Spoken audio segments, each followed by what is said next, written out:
Hi guys, naturally Love Island is very popular at the moment, so let's have a look at some of the language that is being used and thrown around by the contestants. We are going to start with vibe. We've seen many of them saying that they get a vibe, or they are vibing with someone, or it's a vibe, and it's actually become popular in teenage speech at the moment. So where does the word vibe originate from? Actually Indo-European, from the word, and I'll never pronounce this right, weep, as in W-E-I-P. I shall post that there for you, meaning swing. If we are looking at Latin, it comes from vibrate, and that was a feeling and an agitation, which naturally becomes vibration over time. We reach modern English now, don't we? And when we use this word vibe, it's a quality that we sense.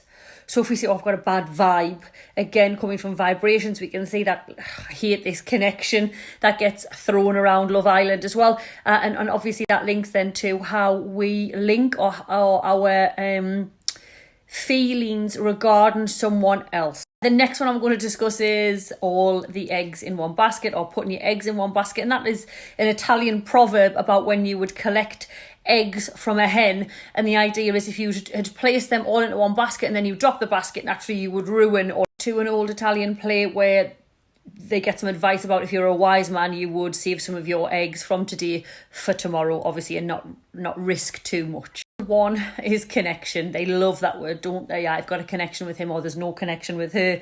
Connection comes from, well, actually it can come from France, it comes from Latin. There's two different links there.